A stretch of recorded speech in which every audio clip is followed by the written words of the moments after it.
Kabanata 376. Ano? Natatakot ka na ba?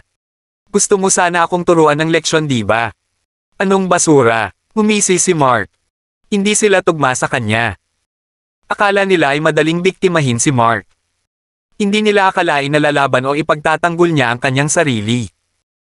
Kung inisip ni Mark ang pambubuli, lahat sila ay pinatalsik na ngayon. Pagkatapos ng lahat, sa isang tawag lamang sa telepono, lahat ay maaaring gawing pulubi ni Mark.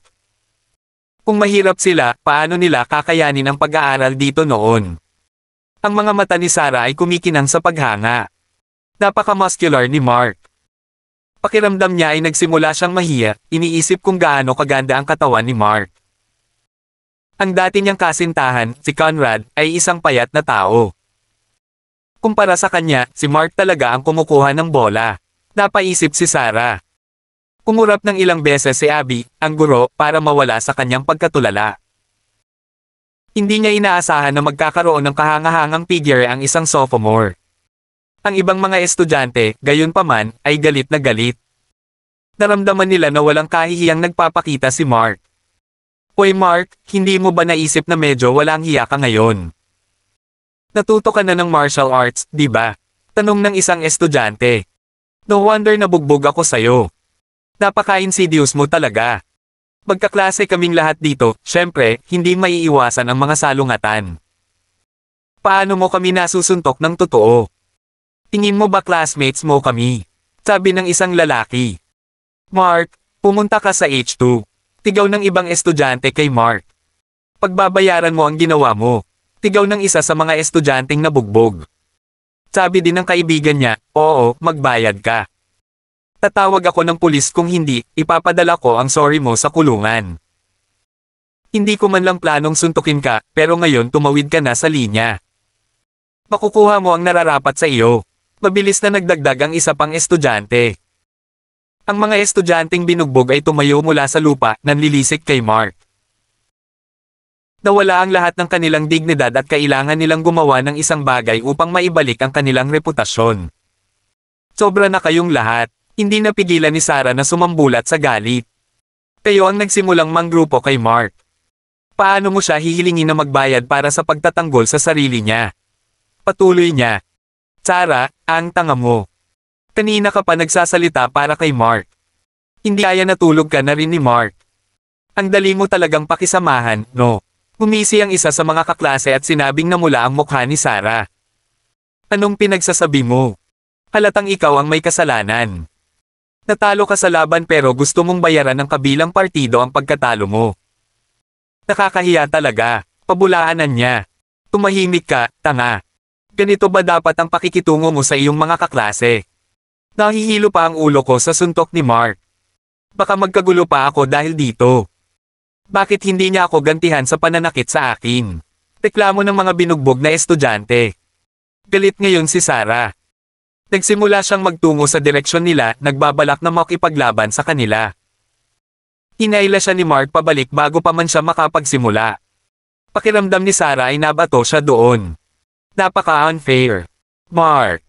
Tila, panimula niya. Nagkibit balikat si Mark sa kanya, epektibong pinutol siya. Magkano ang gusto mo? Walang ekspresyong tanong ni Mark. Huwag ka ngang masyadong mapagpanggap. Wala ka man lang pera pambayad sa amin. Well, since nagtanong ka, I demand you pay me $1,000. Tinuntok mo ako, so that would do. Sabi ng isang estudyante. $1,000. Naramdaman ni Mark na ang halaga ay medyo kakaiba, ito ay mas maliit kaysa sa naisip niya. Bakit, wala ka bang $1,000? Well, wala akong pakialam. Ibigay mo sa akin ang pera, o tatawag ako ng pulis. Pagbabante ng kaklase habang inilabas ang kanyang telepono, handa nang gawin ang huli. Kailangang bayaran siya ni Mark sa araw na ito. Oo, ngayon mo lang din ako sinuntok. Namamaga ang mukha ko, kaya ngayon may utang ka sa akin ng $2,000. Sabi ng isa pang estudyante. Kung ganoon, babayaran mo ako ng 3,000. Pinadugo mo ako, dagdag pa ng isa. Ang mga estudyanteng ito ay binugbog at humihingi ng kabayaran. Ang perang hinihingi nila ay umabot sa $10,000 nang matapos silang magsalita. Ang iba pang mga kaklase sa klase ay nanonood sa anticipating Mark's galaw. Hinihintay nilang gumawa ng kalokohan si Mark. Ang mga taong ito ay naiinip at sinabi nila, "Bilasan mo, naririnig mo ba ako? Huwag kang magkunwaring bingi ngayon. Ubusin mo ang pera." Noon lang, kinuha ni Mark ang kanyang mobile phone at tumawag, sinabing, "Bettina, ikuha mo ako ng pera." Ngayon, wala pang kalahating minuto, pumasok si Bettina sa silid-aralan na may dalang bag. Naglakad siya patungo kay Mark, matipid na sulyap sa mga estudyanteng nandoon. Ibinaba niya ang bag at diretsong umalis. Nakasimangot ang mga tao sa klase sa bag noon. Magkano ang nasa malaking bag? Dapat mayroong ilang dolyar lamang. Naisip nila. "Here you go," sabi ni Mark habang naglalabas ng $10,000 sa kanyang bag. Inagis niya ang stack ng cash sa kaklase na unang nanghingi ng pera. Nasalo ito ng estudyante na medyo naghinala. Fake money ba ito? Siya sinubukan niyang tukuyin ang anumang mga depekto sa print ng pera ngunit wala itong nakita. Totoo ito. Paano sa mundo nakakuha ng ganito kalaking pera si Mark? Nahanap niya lang ba ito kahit papaano? Goodness, how could someone be so lucky? The other students natigilan din ang klase. How could Mark be so generous? $10,000. Di ba $1,000 lang ang hinihingi nitong kaklase? Tinusubukan na naman niyang magpakitang gilas, di ba? Dahil ito ang binigay mo sa akin, kailangan kong kunin, sabi ng estudyante, na nagmamadaling itinago ang pera. Excited na ngayon ang ibang estudyanteng nabugbog. Binigyan talaga siya ni Mark ng $10,000. Nagtaka sila kung magkano ang ibibigay sa kanila ni Mark. Nagsimulang maglakad si Mark papunta sa estudyanteng nakatanggap ng pera. Medyo nag-iingat ang estudyanteng ito habang nakatingin kay Mark. "Ibinigay mo na ang pera sa akin, hindi mo na mababawi." Bulalas niya. "Oh, alam ko," sabi ni Mark. "Then, what are you doing now?" "Don't worry. I will not call the police," saad ng estudyante. "Di ba sabi mo $1,000 ang isang suntok? Dahil binigyan kita ng $10,000, may utang ka pa sa akin ng 9 na suntok," nakangiting sagot ni Mark. Nang marinig ito, nagulat ang ibang lalaki. Habang siya ay umaatres, huli na ang lahat. Tinampal na siya ni Mark ng suntok. "Peray," bulalas niya. Paano kaya niya natitiis ang suntok ni Mark? Sabay hampas niya sa lupa, sinundan iyon ni Mark ng panibagong suntok at ang estudyante ay nagpakawala ng mahinang sigaw at saka siya nahiga na walang malay. Nagulat ang buong klase dahil doon. "Nako, hindi ka ba mahina? 2 suntok lang yon." Nagkibit balikat si Mark. Tumangala siya sa ibang mga estudyanteng binugbog kanina at naglakad pabalik sa bag na may laman na pera. Kumuha siya ng $20,000 cash at ibinato sa may namamagang mukha. "You wanted 3,000 a punch, right? Well, here's 20, sabi niya. "Ha? Nako, ayoko na," mabilis na tanggi ng kaklase dahil sa takot. Natatakot siyang mamatay siya kapag sinaktan siya ulit ni Mark. "Ano, ayaw mo na?" "Well, hindi ka na makakatanggi ngayon, di ba?" Hindi na siya hinintay ni Mark na magsalita, tinutukan siya agad ng suntok. Pagkatapos ng 2 suntok, hinimete ang estudyante na damyugo ang ilong. Natahimik ang buong klase. Ngayon. Pagkatapos noon, kumuha si Mark ng isa pang $30,000 at ibinato ito sa isa pang estudyante. "Ito ay sa iyo," sabi niya. Natigilan ang buong klase. Magkano ang nasa bag ni Mark? Napuno ba ito ng pera? Hindi pwede. Paano siya nagkaroon ng ganoon kalaking pera? Siguradong may ilang libo pa doon, tiyak. Paano nagkaroon ng ganoong kalaking pera si Mark? Nagkataon lang bang pinulot niya ang pera sa kung saan? Akala ng maraming tao. Gayunpaman, sino ang maswerte na nakakuha ng ganoong kalaking halaga ng pera? Mabilis na tinanggihan ng lahat ang ideyang iyon. Kaya kung hindi iyon, kung gayon. Mayaman ba talaga si Mark? Galing ba siya sa mayamang pamilya? Sabay-sabay silang nag-isip. Nang makaisip ang mga taong ito ng ideyang ito, talagang nabigla sila. "Ah, ayaw ko. Ayoko na. Oy, magkaibigan tayo ha. Classmates tayo. Huwag mo akong patulan." Tigaw ng ikatlong estudyante at saka nawala ng malay. Casual na itinapon ni Mark ang stack ng $20,000 cash sa kanyang katawan. May 3 pang tao. Natakot sila. Nagbabayad lang ba si Mark para manakit ng mga tao ngayon? Siya ba talaga ay isang mayaman na pangalawang henerasyon? Nagmamadali silang tumakbo. Ayaw na nilang mabugbog muli. Mark, stop messing around. Tumatawag ako ng pulis, tigaw ng isang kaklase sa kanya. Magulat ka kung ano ang gusto mo. Kayo ang mga taong payag na gawin ko ito, nagkibit balikat si Mark. Wala talaga siyang pakialam sa puntong ito. Wala talagang dapat ikatakot si Mark, nagpatuloy siya sa paglalakad at binatukan ang iba pang mga estudyante na nanghamon sa kanya noon, na isa-isang pinatumba. Matapos ihulog ang $10,000 sa mga walang malay na katawan, bumalik si Mark sa kanyang upuan dala ang kanyang bag.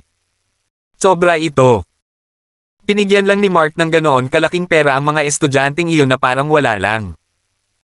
Hindi man lang siya nagpakita ng kahit anong bakas ng sakit sa puso. Sandaling nataranta ang buong klase bago tuluyang natauhan. Ito ba talaga ang talo sa klase, Mark? Hindi makapaniwalang naisip nila. Mark, saan ka nakakuha ng ganang pera? Mayaman ka ba talaga? Hindi makapaniwalang tanong ng isang kaklase.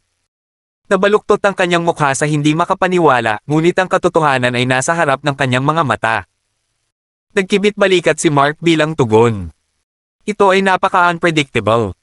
Tahimik pa rin klase habang ang mga masalimuot na emosyon ay lumalabas sa kanila. Hindi sila makapaniwala na hindi nila namalayan na may ganoong kayaman na estudyante sa kanilang klase. Ito ay lampas sa inaasahan ng lahat. Pakiramdam ni Abby ay walang abnormal tungkol dito. Kung hindi mayaman si Mark, paano gagastos ang paaralan ng napakaraming pera para lang mapunta siya rito para turuan siya? Nagpa siya si Abby na kunin kagad ang doktor ng paaralan. Kung tutuusin, hindi nila may pagpapatuloy ang kanilang klase nang hindi nakikitungo sa mga nasugatang estudyante. Nang umalis si Abby para kunin ang doktor, nanatiling tahimik ang klase. Mark, magkano ba talaga ang pera ng pamilya mo? May nagsalita. Yeah, tell us. Girl mates here, sabi ng isa pang estudyante. One of the girls then mentioned, by the way, we will not treat you horribly in the future. Sana huwag mo nang pansinin ang mga nakaraang pangyayari. Dapat sinabi mo na lang sa amin na mayaman ka. Pilit siyang sinusuyol ng mga estudyante sa klase.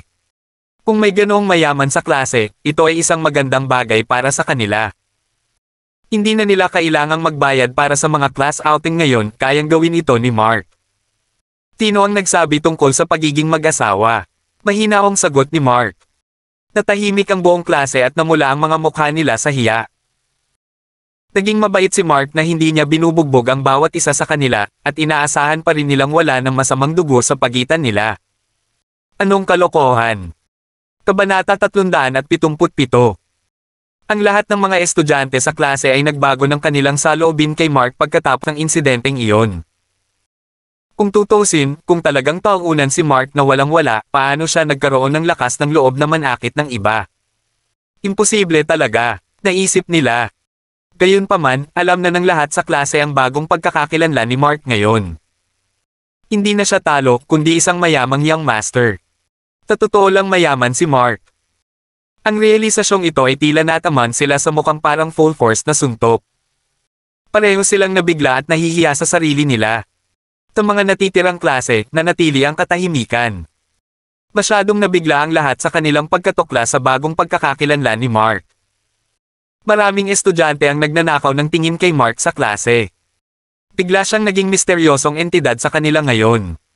Tawakas natapos din ang mga klase.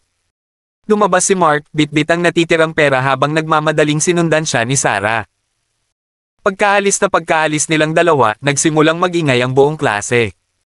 Lahat ay nasa sabik na magbahagi ng kanilang sariling mga saloobin sa bagay na ito habang ipinahayag nila ang kanilang mga pagdududa.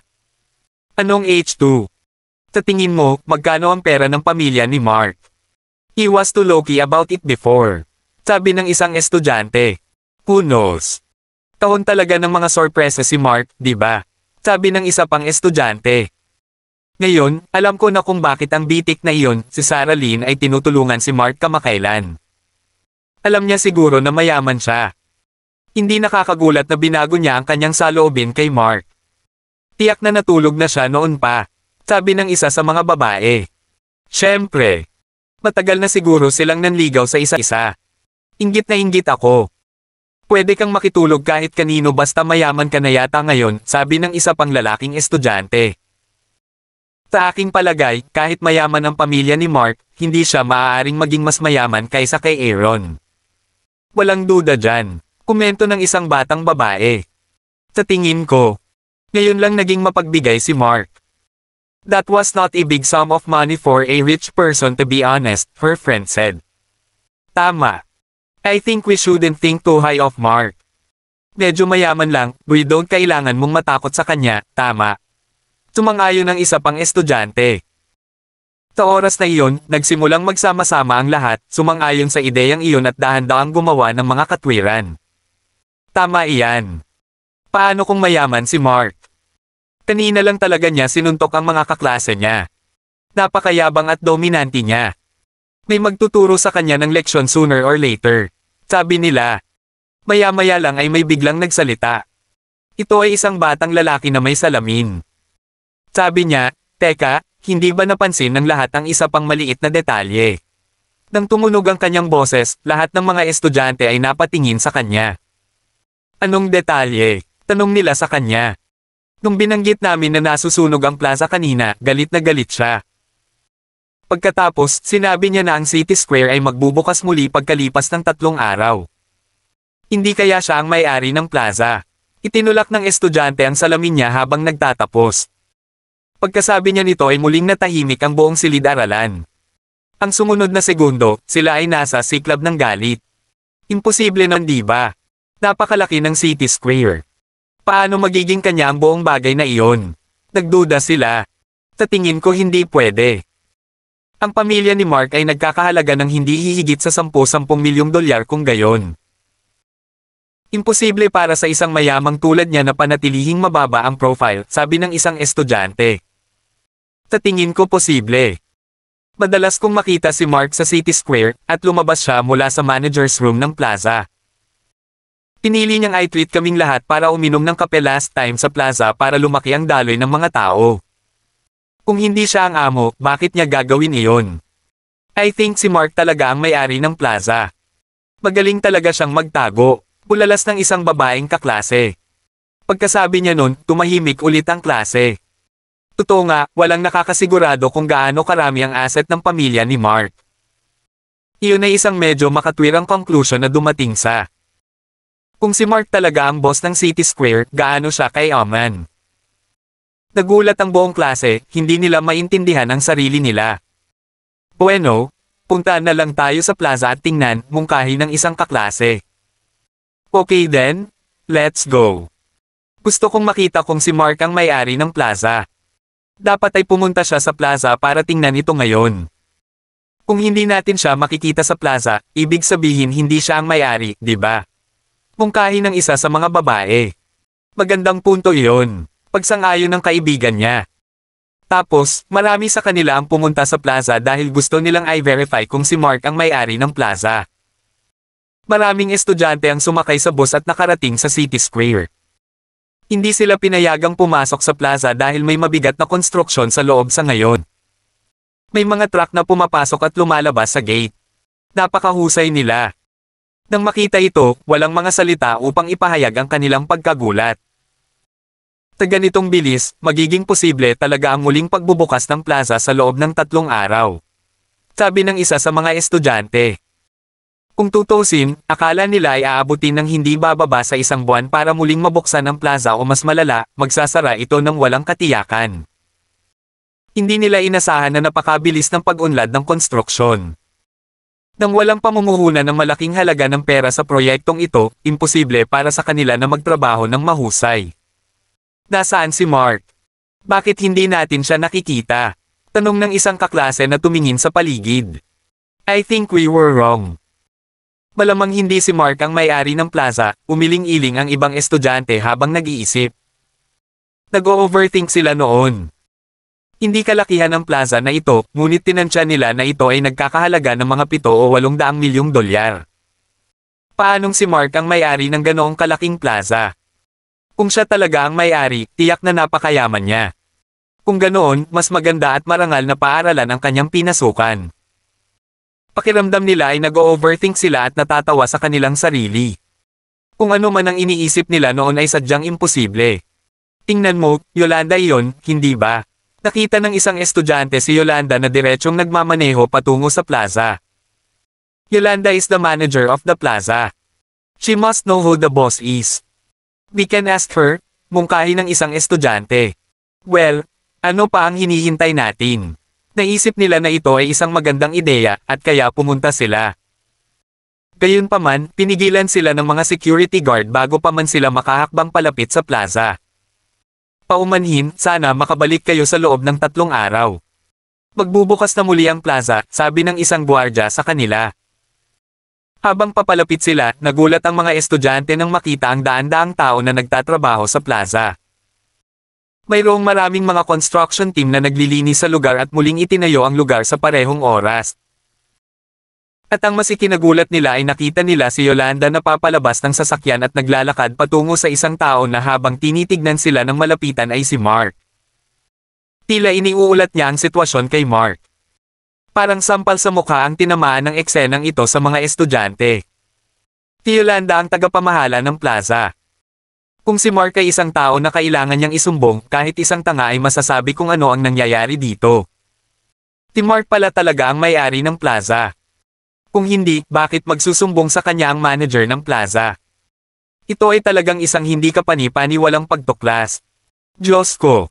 Si Mark talaga ang boss. This is awesome, natigilan ng isa sa mga estudyante. Yeah, I didn't expect him to keep such low profile when he's this rich. I really didn't expect this. Gulat na gulat ang ibang estudyante kaya hindi sila makapagsalita. Nakatayo lang sila at pinagmamasdan si Mark habang kinakausap niya si Yolanda. Tumango siya at nagmaneho palabas pagkatapos makatanggap ng tagubilin mula sa kanya.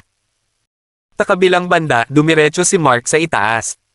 Nagtuloy ang gawaing pagtatayo ng daan-daang tao sa site. Sa 3 araw, tiyak na muling magbubukas ang plaza. Hindi nagtagal ay nakabawi ang mga estudyante mula sa kanilang pagkagulat at agad na kinuhanan ng litrato ang eksena sa harap nila na ipinadala ito sa chat ng grupo ng klase. Ipinalam nila sa iba na si Mark talaga ang amo ng plaza. Ang grupo ay nabalisa, ang mga bagong mensahe ay patuloy na lumalabas. Talaga. Oh Diyos ko, baller talaga si Mark. Wow, may plaza pa siya. Mas mayaman ba si Mark kaysa kay Aaron? I don't think so. Maya-maya, naipasa na ang balita sa buong paaralan. Napabalik ang lahat sa nakakagimbal na balitang ito. Hindi sila makapaniwala na may ganito kayaman na estudyante sa kanilang paaralan. Sa kotse ni Brenda, tiningnan niya ang mga talakayan sa social media. Isang panunuya ang nagpinta sa kanyang mukha habang siya ay bumubulong, ang plaza ay halos masunog. Plano ba niyang buksan muli ito sa loob lamang ng 3 araw? How arrogant can this man get? She thought that Mark had deserved this disaster. After all, he had the audacity to not fancy her. This was one of the consequences he had to bear. Kabanata 378. Gusto ni Brenda na lumabas para magdiwang. Gusto pa niyang magpakitang gila sa harap ni Mark. Gusto niyang kutsain siya, tanungin ang tungkol sa kanyang plaza na nasusunog at tuyain kung paano siya magiging pabaya. Dahil nasunog ang plaza, tiyak na maaapektuhan si Mark. Nang maisip iyon ni Brenda, nakaramdam siya ng saya. Tinadya niyang dumaan sa plaza ni Mark para lang makita ang labas nito na napapalibutan ng construction tape. Napakaingay sa loob. Nakaramdam ng galit si Brenda sa nakikita niyang pag-unlad. Posible bang muling buksan ang plaza sa loob ng 3 araw? Inisip talaga ni Brenda na imposible ito. Kailangan nila ng 1 linggo man lang. Napaisip si Brenda. Umalis si Brenda na tulala. Tumunog ang kanyang cellphone nang malapit na siyang umalis sa eksena. Isa itong message notification. Pinindot niya ito at nakitang galing iyon kay Aaron, nagtatanong kung nasaan siya. Isang malakas na nguso si Brenda at bumulong, I gave you a chance but you didn't care to cherish it. Ngayon, huwag mo nang isipin na makipagkita sa akin. Lahat kayong lalaki ay laruan lang. Bahagyang napangiti si Brenda habang nagmamaneho. Hindi niya pinansin ang mensahe. Sa kabilang banda, napangiti si Aaron sa kawalan ng tugon. Ang kapangahasan ng babaeng to dapat hindi ako pansinin. Naisip niya. Hinahanap ni Aaron ang WhatsApp contact ni Mark sa nakalipas na 2 araw. Hinarang niya si Sarah at hiningi ang number ni Mark. Nagpadala lang siya ng request. "Oh Mark, bagamat pinahigo mo muna si Brenda sa iyong kama. Kailangan kong ipaalam sa iyo na nakita ko na siyang hubad ang lahat at nakipaglaro sa kanya." Natatawa si Aaron habang iniisip ang reaksyon ni Mark doon. Aaron gustong makitang masama ang loob ni Mark. It would make him feel so good. Sa kabilang banda, nag-beep ang mobile phone ni Mark. Isang estranghero ang nagpadala sa kanya ng friend request. Pagkatapos mag-isip sandali, nagpa siya siyang tanggapin ito. Maya-maya, natulala si Mark sa lumabas sa screen niya. Ang estranghero na ito ay nagpadala sa kanya ng ilang hubad. Nagulat si Mark sa mga larawang lumalabas sa kanyang screen. May naka-attach din na video. Nang walang pag-aalinlangan, binuksan ni Mark ang video at mas nalito. Ito ang kay Brenda. Bakit pinapadala sila ng taong ito sa akin? Nagtataka siya. Bakit nakahubad ang taong ito kay Brenda? Naisip ni Mark na malamang na nawala ng malay si Brenda nang kinunan siya ng litrato dahil nakikita niyang nakalagay ito sa iba't ibang posisyon na parang isang larwang figure. Ang mga larawan ba ay kuha ni Aaron? Naghihinala niyang naisip na si Aaron ay tila na perwisyo. Pagkatapos makipaglaro sa kanya ng isang buong gabi, kinunan pa niya ito ng litrato. Medyo nahiya si Mark dahil doon. Gayunpaman, naisip ni Mark na ito ay kakaiba. Hindi niya alam kung ano ang ibig sabihin ni Aaron sa pagpapadala sa kanya ng mga larawang ito. Nagpapakita lang ba siya kay Mark? Malakas na napabuntong hininga si Mark habang nag-iisip. Gayunpaman, nalaman niyang maganda talaga ang figure ni Brenda. Tiningnan ni Mark ang ilang larawang ipinadala ni Aaron. Magaling kumuha ng litrato si Aaron. Ang mga larawan ay napakaakit at kailangan niyang aminin na si Brenda ay isang tunay na kagandahan. Hindi sumagot si Mark sa misteryosong nagpadala. Tutal, naglalaan pa rin siya ng oras sa pagtingin sa mga larawan. Marami sa kanila ang ipinadala ni Aaron. Tumawa si Mark habang tinitignan ang bawat isa. Naisip niya na kung maglalakas loob si Brenda na kutsain siya muli, ipapakita niya sa kanya ang mga larawang ito at tingnan kung ano ang magiging reaksyon niya. Natutuwa si Mark na magkaroon ng ganitong kalamangan sa kanya. Medyo nagalit si Aaron dahil hindi siya sinagot ni Mark. Siya ay nagpadala ng napakaraming mga larawan upang ipakita na siya ay naglaro kay Brenda, ngunit hindi siya pinanin ni Mark. Ano ang nangyayari? Medyo natarante siya. Hindi ba natulog si Brenda kay Mark? Hindi ba't iyon ang ipinahiwatig niya noong nakaraan? Hindi kaya nagkamali siya. Forget it. Ipinakikita ko lang kay Mark na ako mismo ang naglaro sa Campus Bell. I bet he wishes he could be me. Ungol ni Aaron. Sa pag-iisip nito, naramdaman niyang mas mataas siya. Medyo kakaiba ang pakiramdam ni Mark dahil ngayon lang siya nakikinig sa mga litrato ni Brenda. Sa sobrang inis niya ay hindi niya namalayang papalapit na sa kanya si Queen. Nasa underground parking lot siya. Pangunahing dumating si Queen upang tingnan ang gawaing pagtatayo dahil inutusan niya ang mga tao na tapusin ito. Nang malapit na siyang makarating doon, naabutan niya si Mark na nakatingin sa mga larawang iyon sa labas. Napamulat siya ng mata nang mapansin iyon. Anong pervert? Alam ni Mark na tumawag si Queen ng manpower para tulungan siya at lubos niyang ipinagpapasalamat iyon. Pagkatapos ng lahat, si Queen ay isang babaeng nagkakahalaga ng pagkakaroon ng malapit na relasyon. Si Mark ay abala sa pagliligpit ng kanyang mobile phone noon. Ang tensyon ay gumagalaw. Gusto niyang magsalita ng kaunti para maibsan ang tensyon dahil siguradong awkward para sa isang babae na nasa ganoong sitwasyon. Gayunpaman, bumukas ang pinto ng elevator at maririnig ang pag-click ng high heels na umaalingaw-ngaw. Lumingon si Mark at nakitang si Melda iyon. Medyo natarante si Mark at hinaila si Queen papasok sa kanyang sasakyan. Pagkatapos ay nakita niya na si Melda ay patuloy na nagbubuntong hininga habang hawak ang kanyang telepono at nagtaka, tatawagan ba niya ako? Nakita niyang medyo kakaiba ito. Buti na lang at hindi masyadong nagtagal si Melda sa parking lot. Maya-maya ay umalis na siya pagkaupo niya sa kotse niya. Nakahinga ng maluwag si Mark. Nilinggan niya si Queen at nakita niyang sobrang close silang dalawa. Medyo nabigla si Quinn sa kinikilos ni Mark dahil kanina pa niya napanaginipan ang ganitong senaryo. Isa ba talaga ito sa mga pangarap niya na natupad? Siya ay labis na nahihiya at nagalit sa sarili, ngunit wala siyang lakas para pabulaanan.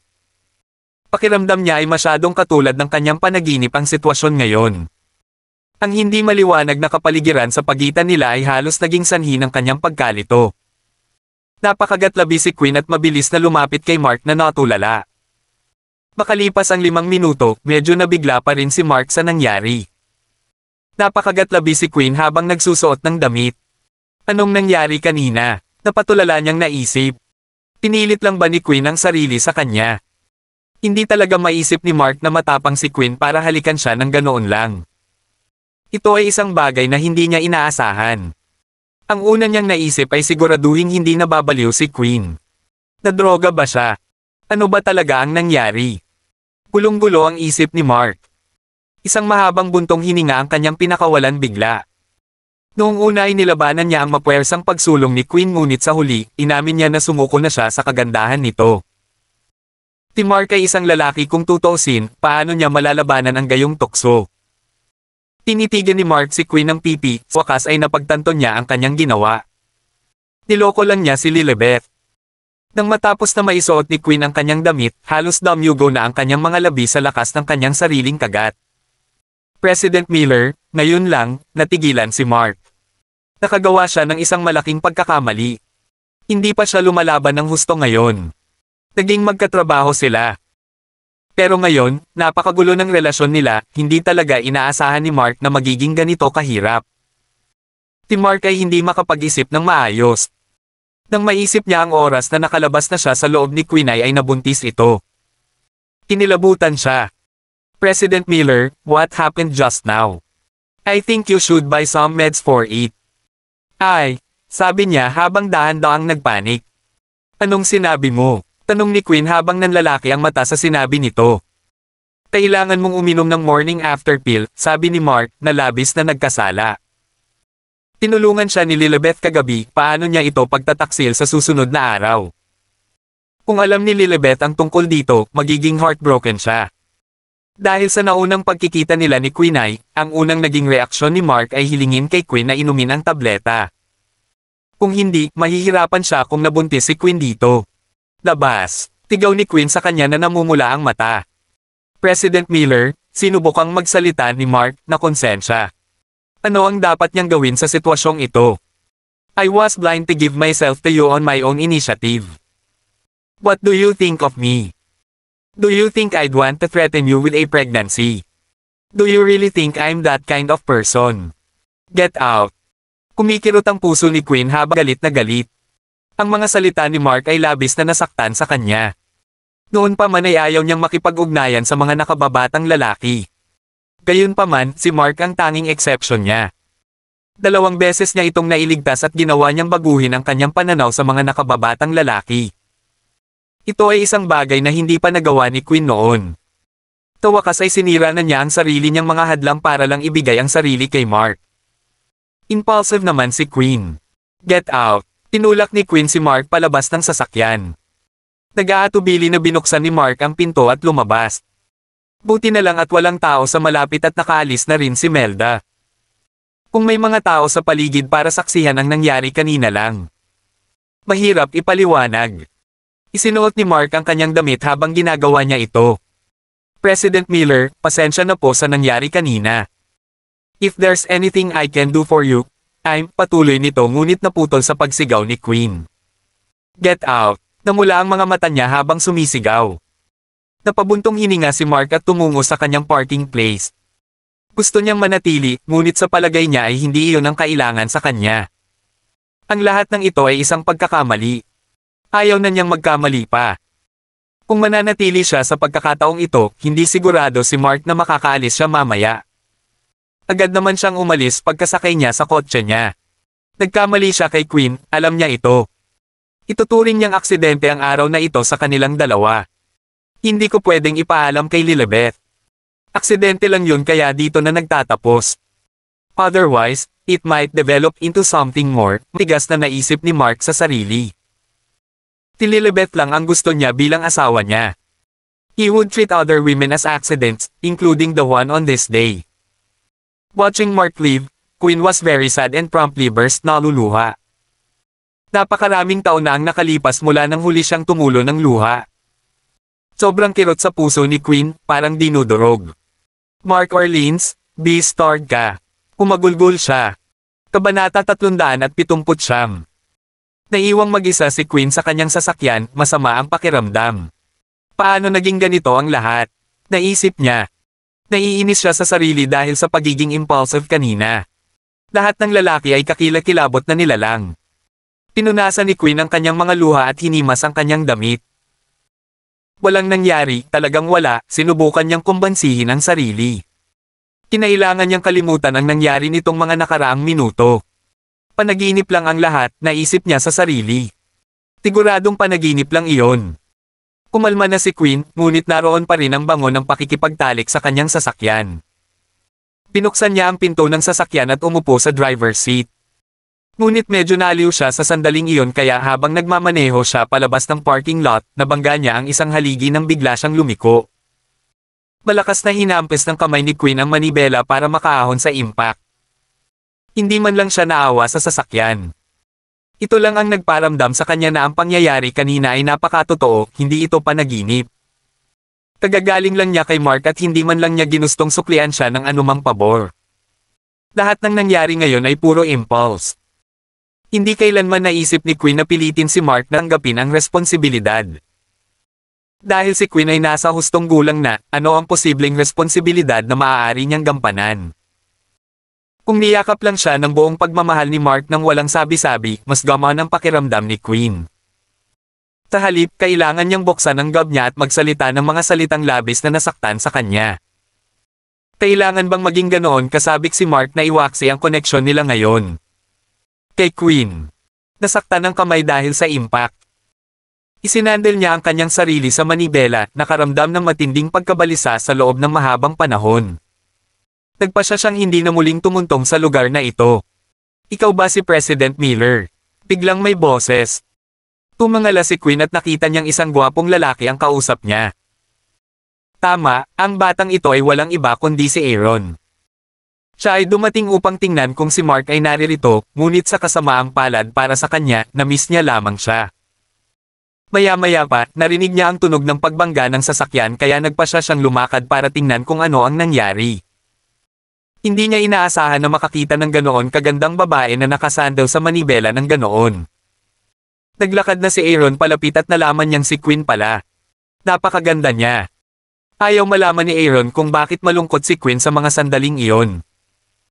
Ang alam niya lang ay gininto ang pagkakataon ito para samantalahin siya. Kung sasamantalahin niya ang pagkakataong ito, tiyak na mahihigan niya si Quinn sa kanyang kama ng gabing iyon.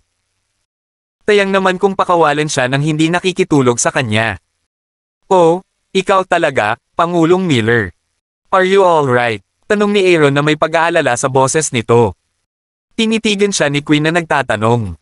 Hindi pa niya nakita ang taong ito dati. President Miller, tutulungan kitang paandarin ang sasakyan mo ngayon, okay lang ba? Sabi ni Aaron habang naglalakad papunta sa pinto ng sasakyan, ang mga mata nito ay parang nakakakita sa kanya.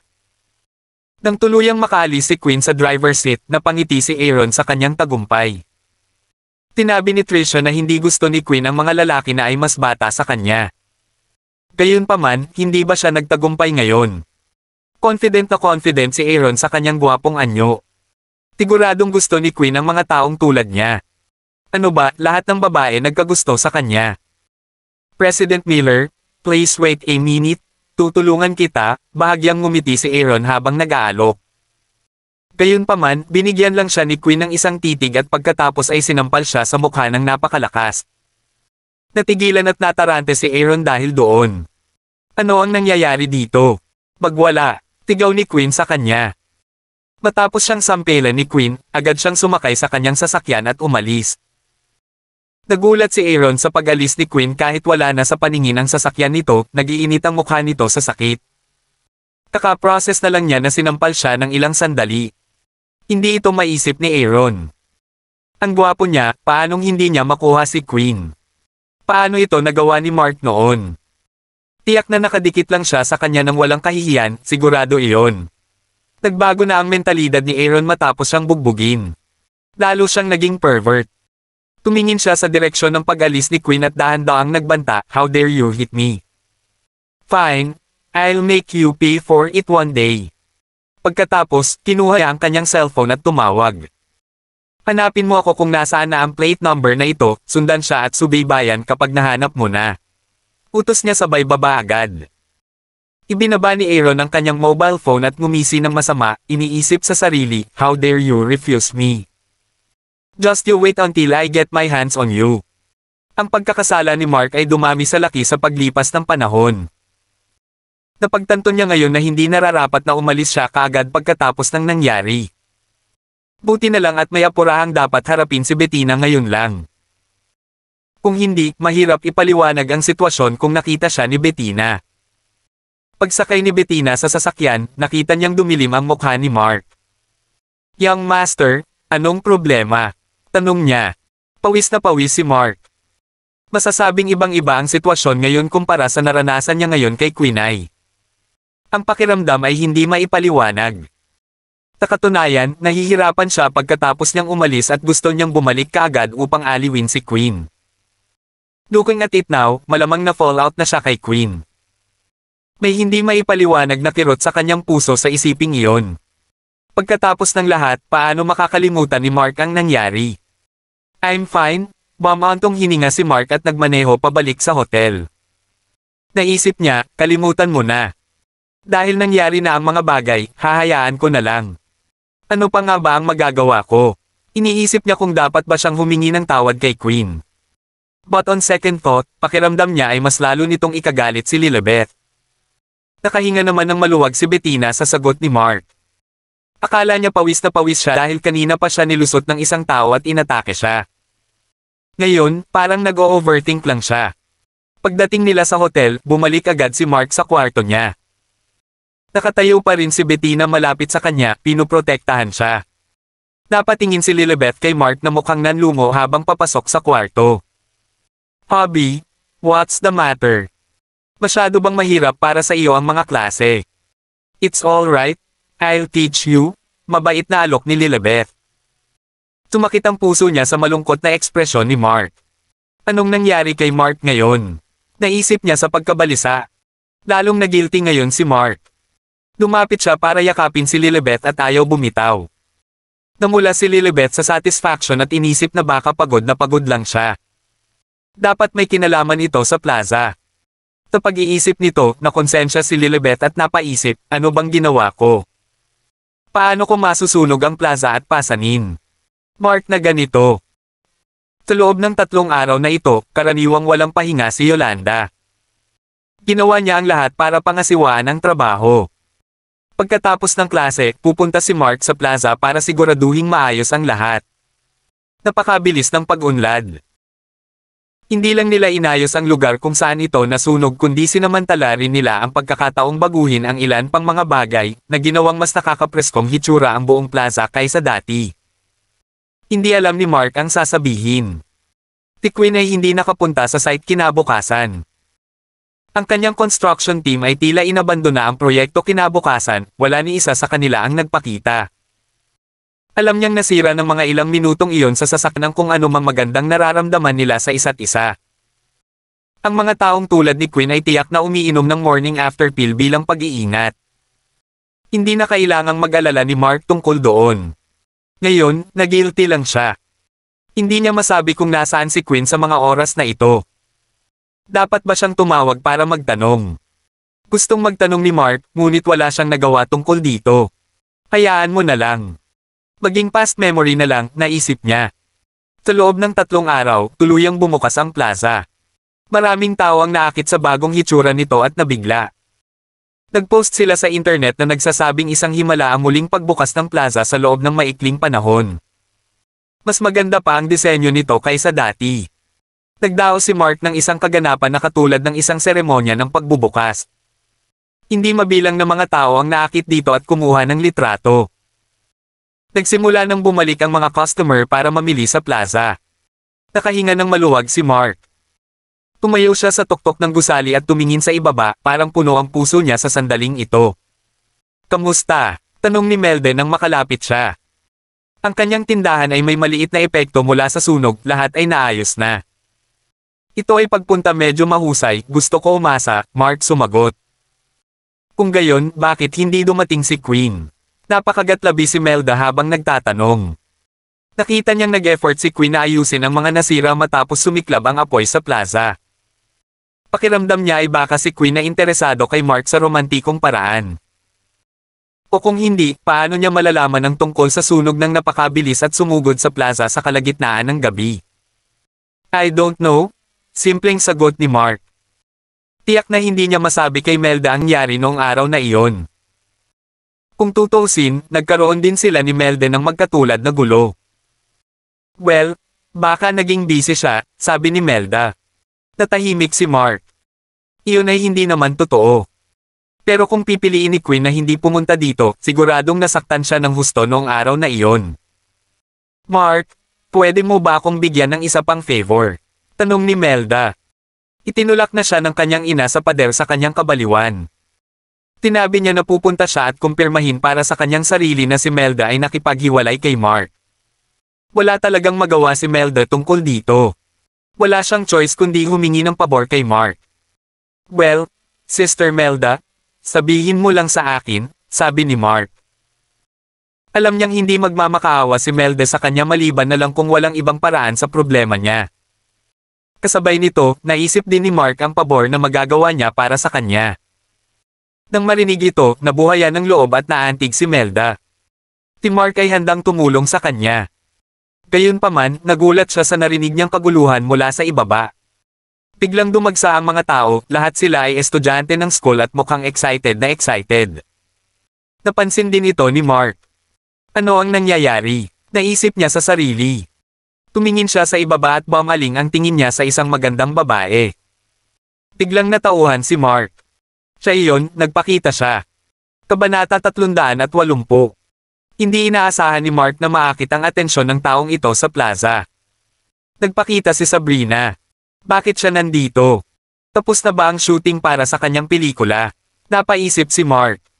Medyo nagulat siya dahil hindi naman talaga sila magkakilala. Nakatawag ng pansin ang biglaang pagsulpot ni Sabrina. Siya ay isang tanyag na tao pagkatapos ng lahat. Kamuling pagbubukas ng plaza na ito, ang presensya ni Sabrina ay lumikha ng lubos na sensasyon. Tinimulan na niyang kumanta gamit ang mikropono para sa mga nagkukumpulang tao na abala sa pagkuha ng mga larawan ng kaganapan upang i-post sa social media. Masasabing ang biglaang pagsulpot niya ay nakapukaw ng masiglang kapaligiran sa plaza. Ang karamihan ng tao ay nagsimulang lumaki at lumaki. Ang epekto niya ay hindi kapani-pani walang sumasabog. Nandito ang lahat para sa muling pagbubukas ng plaza. Gusto sana nilang ipagdiwang ang kanilang mga mata sa 3 araw na miracle restoration, pero sinong mag-aakalang may celebrity na tulad ni Sabrina ang lalabas. Napakaganda ni Sabrina at nakasuot siya ng isang sexy, revealing na damit na pilit na pinagtutuunan ng tingin ng lahat. Agad na napuno ang plaza ng mga taong gustong manood ng kanyang performance. Napuno ng pagdududa ang mga mata ni Melda habang nakatingin sa eksena at tinanong niya, "Mark, inimbitahan mo ba siya dito?" "No. She came here by herself," kibat balikat na sagot ni Mark. Hindi man lang niya naisip na imbitahan siya para sa muling pagbubukas. Siya ay nagpakita lamang sa kanyang sariling kusa. Naisip niya na magiging magalang na tretuhin siya sa isang pagkain mamaya. Na-curious si Melda doon at nag-isip siya ng may kainahinala, pumunta siya dito sa sarili niyang pagkukusa. Napatingin tuloy si Melda kay Sabrina na nakaupo kung saan sa ibaba. Kahit isang mahalagang celebrity na tulad niya ay kusang loob na nagpe-perform sa plaza ng libre. Si Mark ay tunay na may kakayahang tao, hindi niya kinailangan pang gumastos ng kahit isang sentimos. Naisip niya sa sarili. Lalong naging curious si Melda sa huli. Panay ang tingin ni Mark kay Sabrina. Hindi maikakailang kagandahan siya. Ang kanyang boses ay napaka-melodic at ang kanyang figure ay mukhang positibong napakasarap. Siya ay napakaganda. Nagpakawala ng malakas na ubo si Melda, sinusubukang akitin ang atensyon ni Mark. Medyo umiwas ang tingin ni Mark at napaisip siya, anong tinitingin-tingin niya. Katabi ko siya, di ba? Gayunpaman, si Mark ay patuloy na tila hindi niya narinig ang kanyang pag-ubo. Medyo nahiya siya. Napasulyap lang siya sa subconsciously para tingnan. Mula sa kanyang anggulo, nakikita niya ang isang mas malinaw na pagtingin sa isang bagay na nakakaakit. Lalaki pa rin siya kung tutuusin at malabong mamis niya ito. Sister Melda, you look stunning, sabi ni Mark habang sinusubukang purihin si Melda. Kahit na, totoo iyon. Si Melda ay nakasuot ng isang pares ng skinny jeans na nagpamukha sa kanyang mga binti na walang katapusang haba at kaakit-akit. Tumingin siya sa kabila ng pagiging perpekto. Kay Mark, si Lilibeth ang may pinakamagandang likod at sumusunod sa kanya ay si Queen at pagkatapos ay kay Melda. Halos naglalaway na siya sa pag-iisip pa lang sa mga partikular na magagandang kurba ng kanilang mga likod, mahirap alisin sa isip niya ang mga ito. Siyempre, dahil hindi pa nakasuot ng masikip na maong si Leona na tulad nito, hindi tumpak na masuri ni Mark ang figure ni Leona. Gayunpaman, alam niyang hindi malayo ang katawan nito kay Lilibeth. Pero hindi niya akalain na ang personalidad ni Leona ay babagay sa Lins na tulad ng mga iyon, it was too unlike her. Paano kung banggitin ko ito sa kanya? Paano kung willing siyang subukan ang skinny Lins? Naisip niya sa sarili. Gayunpaman, kailangan niyang maging maingat sa paggawa ng gayong mga mungkahi. Kung magalit si Leona, hindi niya alam ang gagawin. Namula ang mukha ni Melda sa papuri nito habang bumubulong, "Do you think I need you to tell me how pretty I look?" She looked shy and charming at the moment. Mark didn't stop staring at her. Melda was indeed a very magandang babae. Siya ang unang babae na nagbukas ng bagong mundo para sa kanya upang tamasahin ang gayong mga kasiyahan. Gumalaw ang puso ni Mark. Sa totoo lang, sa sandaling ito, medyo mapusok siya. Gayunpaman, gaya ng iniisip ni Queen at muling lumitaw ang insidente noon, nagawa niyang pakalmayan ang kanyang mga impulses at bumalik ang kanyang sentido. Naramdaman ni Mark na kung hindi niya itutuloy ang kanyang pagnanasa para kay Melda, ang mga bagay ay hindi magtatapos ng maayos. Hindi niya ako kakausapin pati na rin kaya siya. Iniisip ni Mark kung ang magiging reaksyon niya ay katulad ng kay Queen. Anong problema mo? Hindi man lang ako nagagalit, sabi ni Melda sa mahinang boses. Nagbago ang mood ni Mark at masasabi niya may bumabagabag sa kanya. Gayunpaman, hindi matukoy ni Melda kung ano iyon. Wala lang, sabi ni Mark nang makalma siya. Ate Melda, medyo nagugutom na ako, dagdag niya. Ngumiti si Melda doon. Halika nga dito, ipaghahanda kita ng makakain, sabi niya. Masayang tinupad ni Melda ang hiling ni Mark na pagkain dahil ibig sabihin gusto niyang kainin ang ginawa niya. Pagkatapos, sinundan ni Mark si Melda sa kanyang restaurant. Samantala, pinagmasdan ni Leona ang eksena mula sa malayo. Siya ang tumawag kay Sabrina papunta sa plaza. Naisip niya na kailangang maging maganda ang kapaligiran para magkaroon ng maayos na pagbubukas muli ang plaza ni Mark. Ano ang mas mahusay na paraan upang gawin iyon kaysa sa pag-imbite ng isang celebrity? Sa hitsura nito, ito ay naging napakahusay. Medyo nadismaya si Leona. Ang muling pagbubukas ng plaza ay isang malaking kaganapan, isang mahalagang kaganapan. Gayunpaman, hindi tumawag si Mark para imbitahan siya dito. Nakalimutan mo na ba ako, Marky? Naisip niya, nakaramdam ng pagkadismaya. Ang muling pagbubukas ng plaza ay nagdulot ng kaguluhan at ang mga tao ay nagtataka kung anong uri ng mahimalang pagpapanumbalik ito. Ang plaza ay dumanas ng maraming pagbabago sa maikling 3 araw na iyon. Nagpakita si Sabrina at naging mainit na usapan ng mga estudyante mula sa mga kalapit na unibersidad dahil sikat siya. Ibinalita pa ni Sabrina na kaibigan siya ng may-ari ng plaza at madalas pumunta rito para mamili. Sa mga mag-aaral, ito ay panabik na balita at tumindi ang kanilang kuryosidad. Sino ang may-ari ng plaza na ito? Paano niya nagagawa ang mga ganoong bagay? Sa isang sandali, ito ay naging pinaka-trending na paksa sa lahat ng dako. Ang ilang mga tao ay nagsabi na ang may-ari ay isang mag-aaral sa kolehiyo, isang sophomore lamang. May mga nag-iisip pa na si Aaron iyon, habang ang iba naman ay nag-iisip na napakagandang babae ang may-ari nito. Ang iba't ibang mga tao ay gumawa ng lahat ng uri ng mga teorya at haka-haka tungkol dito sa alinmang paraan. Mas mabuting mag-isip sila ng ganito, naisip ni Mark nang marinig ang mga talakayan. Parami ng parami ang mga taong nagsimulang magpile sa plaza na isang hindi inaasahang sorpresa kay Mark. Para kay Ivan, gayunpaman, siya ngayon ay medyo nagalit doon. Nagpa siyang seryosohin si Mark. Naisip ni Ivan na dahil sinira ni Lilibet ang kanyang pangako, hindi na makakawala si Mark. Imposible lang iyon. Kung tutuusin, ang tanging dahilan kung bakit siya bumalik sa bansa ay para guluhin si Mark. Kinagabihan ay pinag-aaralan ni Mark si Lilibet. Masunurin si Lilibet, sasang-ayon siya na namumula ang mukha sa anumang hiling niya gabi-gabi maliban sa opisyal na gawin ang gawa. Alam ni Mark na nag-aalala siya na kung magmahalan sila, mas mapipilitin si Lilibet. Kailangan niyang mag-alala tungkol kay Liza at sa matigas na hadlang na humaharang sa kanyang puso. Naintindihan naman ito ni Mark kaya hindi na niya pinilit ang sarili kay Lilibet. Alam niyang hindi siya tatanggihan nito kahit gawin niya iyon. Nabanggit din niya na ang pagpipilit nito ay magpapabagabag sa kanyang pasya at pagbibigyan niya ito kung magtanong pa ito ng ilang beses. Gayunpaman, ito ay hindi kailangan. Hindi kailanman sadyang gagawa si Mark ng anumang bagay na makapagpapastress kay Lilibet. Mabuti na mapanatili ang ganitong estado. Kung lalayo pa sila, gusto niyang ayalay ni Lilibet ang sarili sa kanya ng buong puso at kusang loob. Hindi siya sigurado kung darating ang ganoong araw ngunit aasahan ni Mark iyon sa alinmang paraan. Ito ang araw ng pagtanggap ng mga freshmen sa universidad. Hinitid ni Bettina si Mark sa paaralan at siniguro na babantayan siya ng mabuti.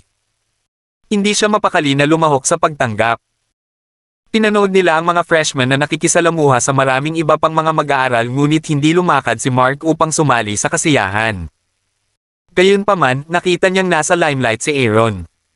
Siya ay hinahabol ng mga freshmen at maraming iba pang mga babae sa universidad. Siya ay parehong gwapo at mayaman kung tutuusin. Gustong matawa ni Mark nang makita siya dahil naalala niyang ipinadala sa kanya ni Aaron ang mga hubad na litrato ni Brenda. Ang ganitong uri ng pagpapakitang tao ay walang katotohanan, naisip ni Mark. Kaya, hindi niya pinansin si Aaron sa lahat ng oras at hindi niya maisip kung ano ang naramdaman ni Aaron tungkol dito. Kung ano man iyon, pakiramdam niya ay mas mataas siya kay Mark. Hoy, hindi naman masama ang plaza mo. Hindi ako makapaniwalang nabuksan mo ulit sa loob ng 3 araw, nagsalita si Brenda noon. Galit na galit siya dahil hindi siya makapaniwala na iniwan talaga siya ni Mark sa alikabok. I'm gorgeous. Bakit ayaw niya sa akin? Naisip niya sa galit. Makalipas ang ilang araw, muling nagpakita si Brenda. Gusto talaga siyang makita ni Mark. Siyempre, hindi dahil sa itsura niya kundi dahil sa mga litrato ng hubad niyang katawan. Gusto niyang ikumpara ang totoong bagay sa mga larawan. Medyo natuwa siya sa isiping iyon. Tiyak na lalapit ang babaeng ito para kutsain o suyuan pa siya. Kung alam lang niyang nakita na niya ang lahat ng kanyang hubad. Well, you're welcome to visit anytime, sabi ni Mark habang nagkibit-balikat. You really are keeping your cool, no? Hindi mo na ba ako liligawan? You definitely like me, I just know it. Sabi ni Brenda sabay ngisi. Gustong-gusto niyang sampelan si Mark sa mukha pero kamakailan lang, wala siya sa paningin niya. Hindi niya ito matiis, kailangan niyang i-acknowledge si Mark sa kanyang husay at patunayan na talagang crush siya nito. Kinailangan siyang gawin ni Brenda na ituloy siya, at pagkatapos lamang niya mailabas ang kanyang ganap na pagtanggi at sasampalin siya sa mukha. Ngayon, iyon ang magiging araw ni Brenda. Hindi nakaimik si Mark. Itong hanggal na babae pa ba ang nagpatuloy tungkol dito? Hindi makapaniwalang naisip niya. Pakiramdam niya ay dapat niyang ipakita sa kanya ang mga larawan sa kanyang telepono. Siya ay ginulo ng ibang lalaki at hindi man lang namalayan, ang tanga. Nadama ni Mark na kailangang ipaalam sa kanya na siya ay isang tulala. Pwede ko bang makuha ang WhatsApp mo? May gusto akong ipakita sa iyo, sabi ni Mark. Oh, sa wakas gusto mo na ang WhatsApp ko? Tanong ni Brenda habang nararamdaman niya. Ang mga lalaking tulad ni Mark ay kailangang turuan ng leksyon upang malaman ang kanilang lugar sa kanyang buhay. Bakit ko naman ibibigay sa'yo? Dagdag ni Brenda sa mayabang na tono, sa tingin mo ba dahil lang sa hiniling mo, obligado akong ibigay ito sa iyo? May gusto akong ipakita sa iyo, giit ni Mark. What? Show me something. That is such a lame excuse. Hindi ka man lang ba nahihiya niyan? Tinulak siya ni Brenda. Halos tumalbog siya sa tuwa sa loob, naghihintay ng perpektong sandali para sampelan siya. Tasampalin ko siya hanggang sa mamaga ang buong mukha niya, masayang naisip niya sa sarili. Hindi na kinaya ni Mark ang pagiging matuwid at mapagmataas. Kaya, kinuha niya ang kanyang mobile phone at sinabing, kalimutan mo na ito, ipapakita ko lang ito sa iyo ngayon, tingnan mo mismo. Forget what they doing, keep on doing.